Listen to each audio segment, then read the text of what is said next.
So this is probably a quite different experience. This is going to be much more corporate. And I think the take-home message is going to be, when you are working in a company environment, you don't get the freedom to choose your problems, and you don't get the freedom to choose what sort of business the company is in.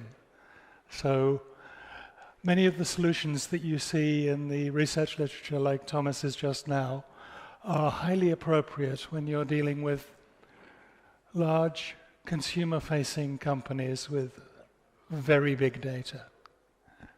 Not everybody lives in that world all the time.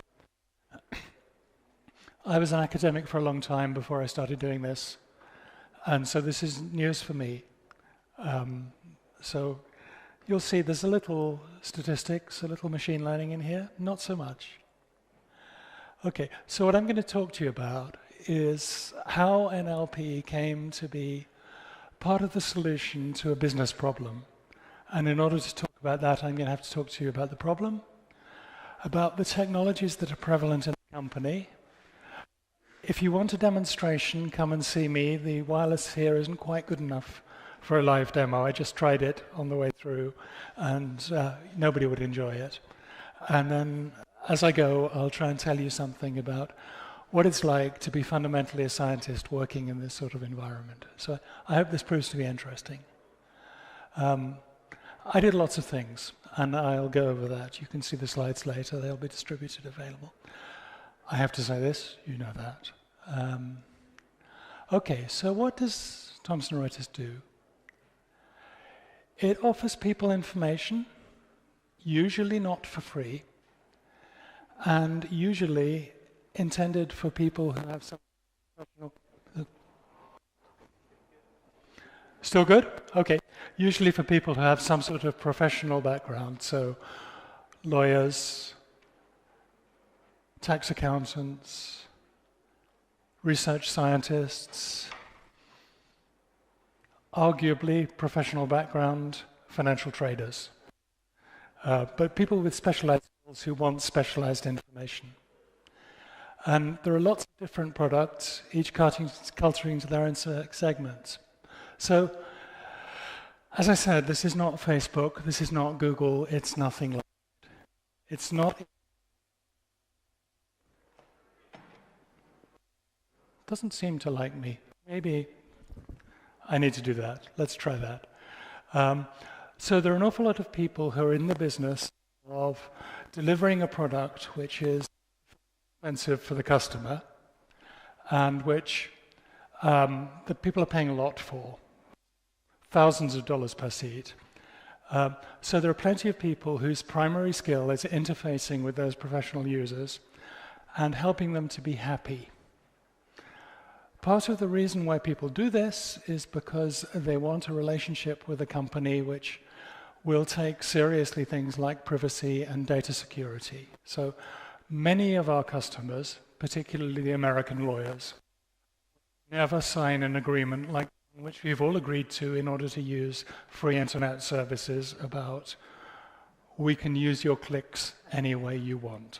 Lawyers are not looking for that. They're looking for, we will help you understand how we want you to use our clicks, but you can't just go aggregating them over thousands of people. It's not going to happen.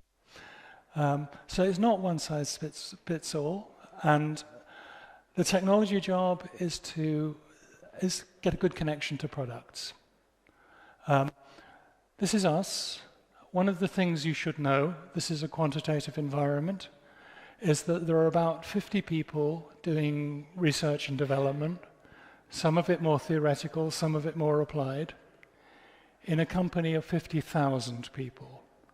So, okay, we have limited resources, we have to choose our battles. So we need to find the businesses where we're going to make a difference. And this is part of our effort to do so. There are 5 of us now in London, nobody yet in Prague in research. I'm sure we could change that over time. The big office is in Eagan, Minnesota, which is a suburb of Minneapolis. And that really comes about because the law business was based there and has a large office there. So That's where a lot of our successes have been. Now, most people from our background have heard of the Reuters corpus, which is a collection of newswire that was put out in the 90s. And so most people, when they hear the name Reuters, believe that what they're dealing with is a news business, and that is true. But it's also true that we're dealing with a business which has a very large financial component, dealing both with financial traders and advice about how to respond to risks like what happens when there are floods in Thailand, or what happens when it turns out that my bank customer is actually somebody who is a war criminal.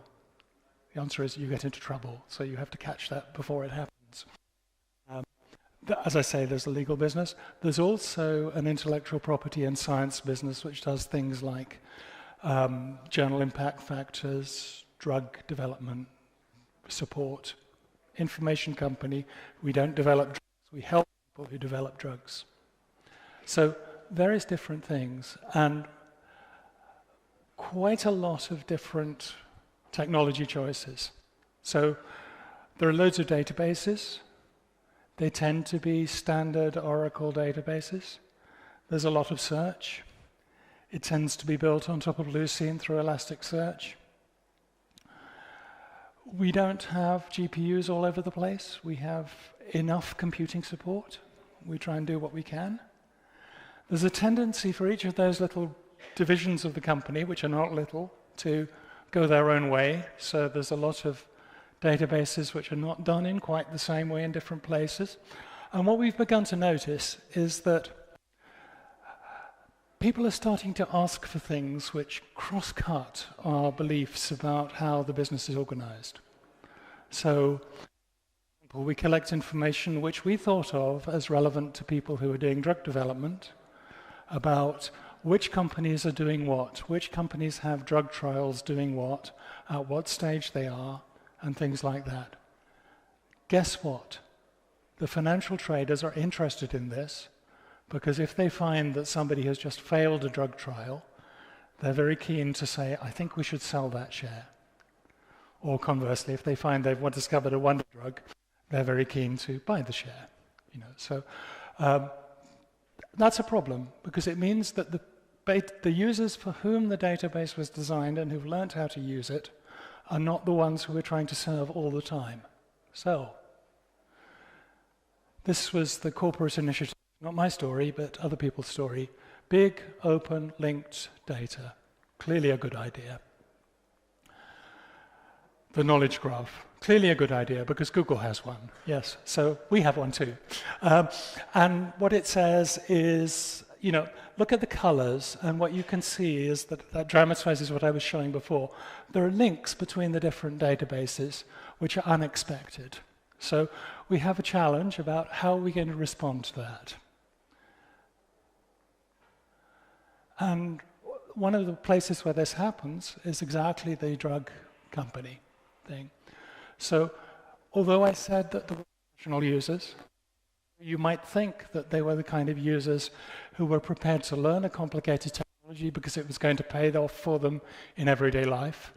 This is not always true. Sometimes they are beginners, drive-by users, if you will. So a first-time user is going to ask broad questions, doesn't really know what's in the database, but kind of suspects that there might be something good. How do they access it? Status quo ante, read the documentation. I can't understand the documentation. It's written for somebody else. Or an expert user who has a pretty good idea what they want, but might benefit from a bit of guidance. And we're trying to serve both these things. Notice that this is information search in the context of a real task which you're trying to fulfill. So just as with web users, one of the underlying things is detecting user intent. Unlike web users, the way we're going to know about user intent is because we have experts who are skilled in understanding it, not because we're able to aggregate over hundreds of thousands of documents. So what do we do? Well, we'd like to show people things like this. We'd like to say, here is the distribution of patents by assignees. And the very, very simple, impactful analytic gives you the picture. This particular breakdown of the market, Takeda seems to be a big player and the other ones are smaller. In order to do that, we've created this system which we call TR Discover, which, as it says in red, enables discovery of behavior, of data. And the idea is we'd like people to be able to type queries, get back information which shows them something about what they might be able to query, and do their job. Okay. Can't do a demo because of the Wi-Fi thing, but I can show you some pictures. So what you can see over here, this is what the first-time user might experience. They start by typing D, thank you, and then they say, okay, well, D could be completed as just finish that. They're really typing D, do the search. Or it could be drugs, or it could be drugs using, or it could be drugs having a secondary indication of. Then once the user types drugs, it sees either go now, or using, or having a secondary indication of, or manufactured by, which we select. And that goes straight ahead to suggestions of some things which might usefully complete the query. Both specific companies like Pfizer and the National Institutes of Health, not really a company, but move on, or generic things like show me all companies. We're going to have different analytics if we show all companies than if we show one company, obviously. And this is what might come back. We might say something like, here are 10 or so companies. Here are color codes for the different phases of drug development. And this will tell us something about what's going on. This is for some set of graphs. Okay. Another one like that. I'll move quickly through. I told somebody that we don't do sentiment analysis, but that's a lie. We do. And the reason we do it is because it's a potentially useful piece of information which summarizes things that you might want to know about companies like Novartis. So we can see that something pretty remarkable happened to Novartis between 2014 and 2014-02. I'm not trying to interpret this. One of the many things we deliver. Similarly, that one. Okay, how is this done? Well, it's pretty standard stuff, most of it. Many of you may know the NLTK toolkit, which is a packaging up of many very nice natural language capabilities in Python. What we take from that is basically the grammar formalism. At the moment, we're actually also running their parser, but we're close to running our own parser, which will do the same thing. This is not machine learning, it is real logic-based formal linguistics. The applications of machine learning at Thomson Reuters which really play are named entity recognition, it's very important, recommender systems, certain amount of sentiment analysis. So fairly low-level stuff which can be applied straightforwardly to all the markets. This particular one, the reason why we're going with the logic-based route is that, first of all, remember where our knowledge is coming from. Our knowledge is coming from people who are expert in the domain. So we're going to need to capture information about people in the domain, and a natural way to encode that is in a grammar and then in a mapping to a database schema. So we generate something which represents the meaning of the sentence. We analyze the grammar and the meaning, and we use some heuristics based on the databases to decide what's going to happen. Okay, so this is the grammar. It's not going to win any prizes as linguistics, nor is it going to win any prizes as statistical NLP, but it has some strengths. One of the strengths, as I say, that it produces real logical semantics understood in a sensible way. Another strength is that it's actually written in such a way that it's going to be very reusable across domains. So this is not immediately obvious, but actually most of the material which gets combined is contained in the words. It's strongly lexicalized. And if you live in the world of theory, you want the number of rules to combine words to be something like 6. If you live in it turns out to be 160, but those 160 stay the same throughout, pretty much, apart from strange things like what happens with the word by, which in fact contains a lot of information about the relationships between one word and another. So that's what I mean by prepositional phrases have features that enforce very tight attachment representative preferences. One of our entries for by is something which says, when two words are connected by, one of them is a participant in a court case who is either the defendant or the prosecution or the person doing the prosecution, and the other one is a lawyer. That's what by means for us. So see that what we're in the business of doing is putting professionally relevant information into this tool in a way that will make sense. And we don't like things like drugs headquartered in the US because it can't happen, so we encode it that way. And this is the kind of stuff that we get as a meaning. So this actually says for all X, there is a drug called X and an organization which is called ID 042 which develops X. And ID 042 is a company, and ID 042 is, I think, the speaker from this morning's company, Merck. I talked to him and he said there are more than one Merck company, and so I can't be totally sure, but I think it is. Okay. And then the next step is to take this and translate it into SPARQL. So this is what bridges the gap between the meaning representation and the knowledge sources from which we need to pull the answer. Benefit of having the explicit knowledge representation is that we can use the explicit meaning representation to tell people what sort of thing we're likely to find in the databases. Then the real world hits, and we say, we want to do SPARQL because it's a knowledge graph, and you know, we like generic databases, and we'll connect it to a triple store of some sort.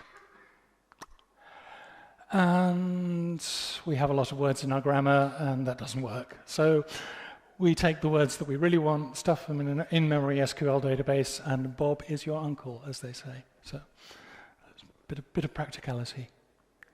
Yeah, we know it won't scale. I'll skip that. Okay. No, maybe wait, whatever. I need to go back. What have I done?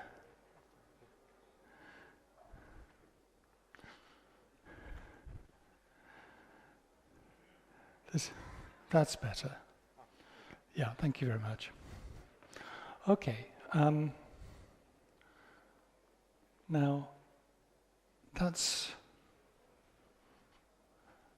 how the autosuggest works. So this is where there is some very slight new machine learning and statistical learning. The system is not yet deployed, so we don't know how people are going to use it, so we don't have query logs. We might get query logs one day. For the moment, what we're saying is, if we want to choose which concepts to show, which companies to show if we know it's a company, we're going to show them the ones which are popular. And what we're going to mean by popular is occur a lot in our databases. So that's what we do.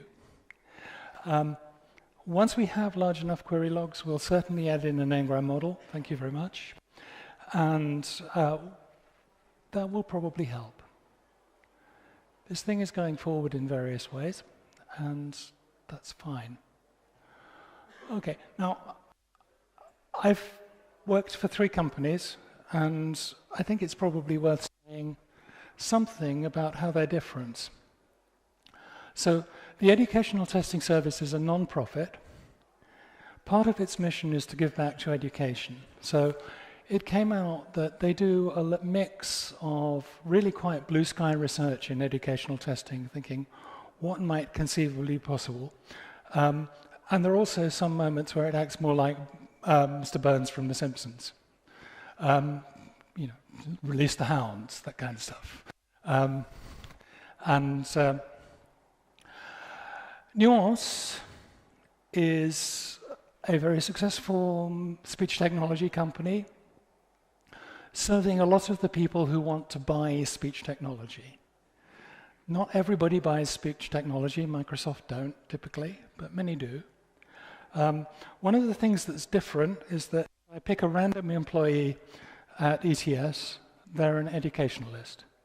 If I pick a random employee at Nuance, they're an engineer. I can talk to them. Great, it's easy. If I pick a random employee at Thomson Reuters, I don't know what they do. I know they're smart. I know they're good at doing something, but I have no idea what it is. If I talk to them about a development set, a test set, and a training set, you can kind of see their eyes cross, and they're going, "Where's the bar?" So it's a different world, and what I found I need was things that I hadn't known I would need, which is people skills, willing to understand that somebody else does have something to contribute, but you don't yet know what it is. So this is a hard lesson to be learning, but it's worth learning. And that's where I'll stop. Thank you.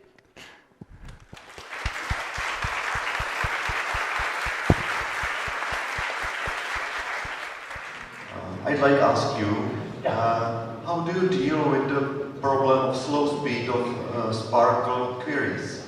Well, the short answer is don't use it. It depends. One of the things that it depends on. So for the demo, we don't have a need to deal with large numbers that will take us users. So we don't really have a need to scale, which is the benefit of SPARQL and all sorts. But we do need to have acceptable latency. And because we're doing autosuggest, if it is very slow, it's painful. So we thought when we started that possibly parsing production of logical form would be the rate limiting step. It's not. Even with smallish databases, the database query dominates. So yeah. So the short answer is it depends on your use case. Sometimes you have to. Thank you. Any other questions? Hello. Very interesting business. I would like to ask you, what is the size of or structure of your databases? Like, what is the diversity? What is the size of the data you are processing in your business? Okay, well, some of those answers I'm explicitly not allowed to give you. In fact, I think I probably shouldn't say anything quantitative at all. But one thing I will say is that in the legal business, most of the lawyers in the US buy both our product and our competitor's product. So there are hundreds of thousands of lawyers in the US using our tools. And there are quite a lot of financial traders in London. So the constraints on the businesses are quite different.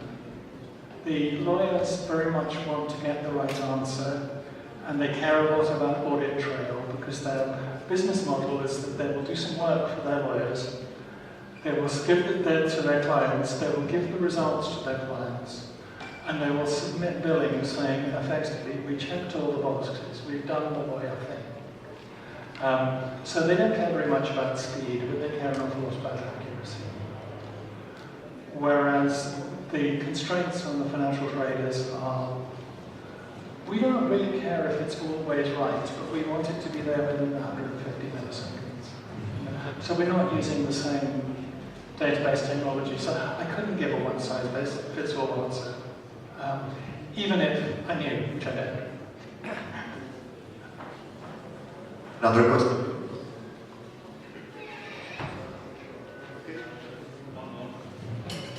Yes.